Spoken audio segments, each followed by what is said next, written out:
Daria Boloted Most Top Fan Badge in the Universe Facebook 2023 Upload in YouTube in 2024 Man and Woman Holding Hands Kiss Couple with Heart. Daria Boloted Most Top Fan Badge in the Universe Facebook 2023 Upload in YouTube in 2024 Smiling Face with Heart-shaped eyes Face Throwing a Kiss Bride with Veil. Daria Boloted Most Top Fan Badge in the Universe Facebook 2023 Upload in YouTube in 2024 Revolving Hearts Heart Decoration Growing Heart. Daria Boloted Most Top Fan Badge in the Universe Facebook 2023 Upload in YouTube in 2024 Beating Heart Crown Ring. Daria Boloted Most Top Fan Badge in the Universe Facebook 2023 Upload in YouTube in 2024 Revolving Hearts Heart Decoration Growing Heart. Daria Boloted Most Top Fan Badge in the Universe Facebook 2023 Upload in YouTube in 2024 Sparkling Heart Love Letter Baby Angel. Daria Boloted Most Top Fan Badge in the Universe Facebook 2023 Upload in YouTube in 2024 Heart with Arrow Sparkling Heart Heart with Ribbon. Daria Boloted Most Top Fan Badge in the Universe Facebook 2023 Upload in YouTube in 2024 Nerd Face Smiling Face with Sunglasses Couple with Heart. Daria Boloted Most Top Fan Badge in the Universe Facebook 2023 Upload in YouTube in 2024 Man and Woman Holding Hands Kiss Couple with Heart. 100 Points Symbol Rap Present Fireworks Helicopter Circus Tent Artist Palette Love Hotel Wedding Multiple Musical Notes Gemstone Green Heart Green Heart Green Heart Green Heart Green Heart. Mga walang likas na pagmamahal, mga hindi bukas sa kasunduan, mga walang pagpigil sa sarili, mga maninirang puri, mga walang pag-ibig sa kabutihan, mga mapagmalaki, mga maibigin sa kaluguran kaysa maibigin sa Diyos. Ang pagsiklab ng digmaan ay magdudulot ng malaking pagbabago sa kasaysayan ng sangkatauhan. Mula sa masayang panahon ng pagsulong, pumasok tayo sa panahon ng kapahamakan, lagim at pagkakapuotan at walang kapanatagan saan man. Pero di magtatagal at ito ay magpapalitan ng mapayapang kalagayan. Ipinapakita nito na malapit na sa lupa ang kaharian. Sa katunayan, bilang bahagi ng tanda ng kawakasan, sinabi rin ni Jesus, ang mabuting balitang ito ng kaharian ay pangangaral sa buong tinatahanang lupa bilang patotoo sa lahat ng bansa. At kung magkagayon ay darating ang wakas. Paano mamamahala ang kaharian ng Diyos sa lupa? Una, ang kaharian ay hindi mamamahala sa pamamagitan ng politiko ng mundo. Pangalawa, sa kagustuhang manatili sa kapangyarihan, lalalanan ng mga politiko ang kapangyarihan ng Diyos. Pangatlo, pupuksain ang kaharian ng Diyos, ang kaharian gusto pa rin mamahala sa mga tao. Ang digmaang ito ay tinatawag na Armageddon. Pang-apat, lahat na magpapasakop sa kaharian ng Diyos ay makaliligtas sa Armageddon at mabubuhay sa mapayapang bagong mundo. Sila ang bubuo sa tinatawag ng Biblia na malaking pulutong na malamang ay aabot ng ilang milyon. Hipan ninyo ang trumpeta sa Sion. Magpatunog kayo ng alarma sa aking banal na bundok. Manginig ang lahat ng naninirahan sa lupain, sapagkat ang kaarawan ng Panginoon ay malapit nang dumating. Ito ay araw ng kadiliman at pagkulimlim, araw ng mga ulap at pagsasalimuot ng dilim, tulad ng umaga na namumukadkad sa mga bundok. Dilitaw ang napakakapal na balang. Hindi pa nangyayari ang ganito sa mga nakaraang panahon at hindi na mangyayari pang muli sa mga darating na panahon. Nilamon nilang tulad ng apoy ang mga halaman, parang halamanan ng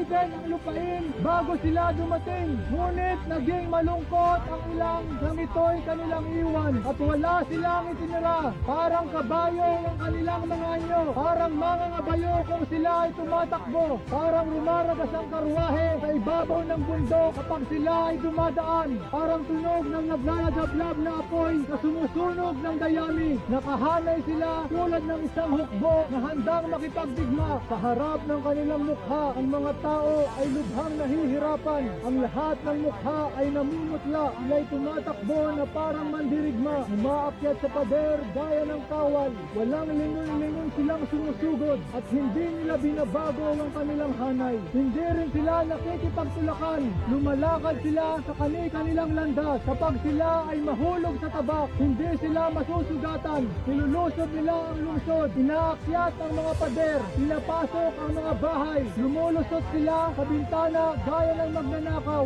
Ang lupa ay mayayanig sa harap nila. Ang langit ay mauuga. Nagdilim ang araw at ang buwan. Ang mga bituin ay ayaw nang magliwanag at bibigkasin ng Panginoon ang kanyang tinig sa harap ng kanyang mga hukbo. Sapagkat ang kanyang kampo ay talagang dakila. Sapagkat siya ay malakas na tumutupad ng kanyang salita. Sapagkat ang kaarawan ng Panginoon ay dakila at talagang nakakapangilabot. Sino ang makakatagal dito? Gayunman, sabi ng Panginoon, magbalik loob kayo sa akin ng buong puso. Mag-ayuno kayo, manangis at magdalamhati. Magsisi kayo ng taus-puso at hindi pakitang tao lamang. Manumbalik kayo sa Panginoon na inyong Diyos, sapagkat siya ay mahabagin at mapagmahal, hindi madaling magalit at wagas ang pag-ibig. Laging handang magpatawad at hindi nagpaparusa sa mga nagsisisi. Maaaring lingapin kayong muli ng Panginoon na inyong Diyos at bibigyan niya kayo ng masaganang ani. Kung magkagayon, mahahandugan ninyo siya ng handog na harina at alak. Hipan ninyo ang trumpeta sa bundok ng Sion. Ipag-utos ninyo na mag-ayuno ang lahat. Magpatawag kayo ng taimtim na pagpupulong. Tipunin ninyo ang lahat, matatanda at bata, pati ang mga may sanggol at mga bagong kasal. Hayaan ninyong manangis ang mga pari at mga ministro ng Panginoon sa pagitan ng altar at pasukan ng templo. Manalangin kayo ng ganito: mahabag ka sa iyong bayan, O Panginoon, at huwag mong ibigay ang iyong bayan sa kakutyaan at pagtawanan ng ibang bansa at tatanungin, nasaan na ang inyong Diyos? Pagkatapos ay ipapakita niya ang kanyang malasakit sa lupain at maaawa siya sa kanyang bayan. At ang Panginoon ay sasagot at sasabihin sa kanyang bayan, narito, magpapadala ako sa inyo ng trigo, alak at langis at mabubusog kayo doon at hindi na kayo hahamakin ng ibang bansa. Paaalisin ko na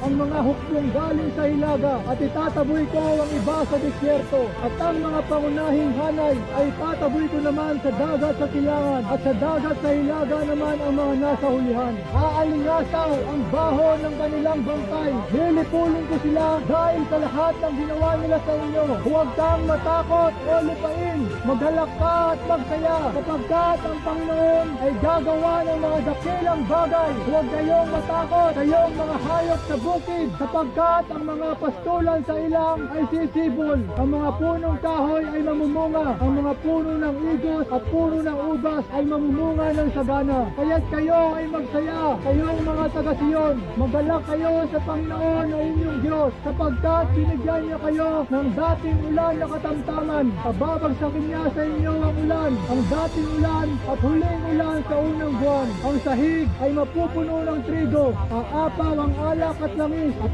aking ibabalik sa inyo ang mga taon na kinain ng balang, ng mga uod, ng mga kuliglig, at ng mga tipaklong na siyang aking malaking hukbo na aking ipinadala sa inyo. At kakain kayo ng sagana, mabubusog kayo at pupurihin ninyo ang pangalan ng Panginoon na inyong Diyos na siyang gumawa ng mga kamanghamanghang bagay sa inyo. At ang aking bayan ay hindi kailanman mapapahiya at inyong malalaman na ako ay nasa kalagitnaan ng Israel. Ako ang Panginoon ng inyong Diyos at wala nang iba. At ang aking bayan ay hindi kailanman mapapahiya. Ito ang mga mangyayari pagkatapos. Ibubuhos ko ang aking espiritu sa lahat ng laman. Ang inyong mga anak na lalaki at babae ay magsisipang hula. Ang inyong mga matatandang lalaki ay magsisipanaginip ng mga panaginip. Ang inyong mga binata ay makakakita ng mga pangitain. At sa aking mga lingkod na lalaki at babae, ibubuhos ko ang aking espiritu sa mga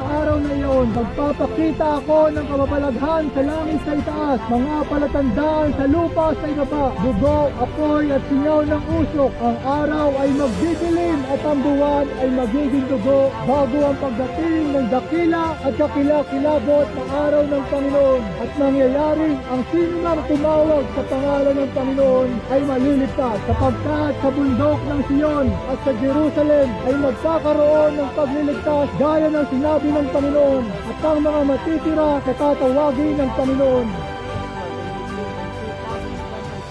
with arrows. Daria sparkling below heart most with top ribbon. fan badge in the universe.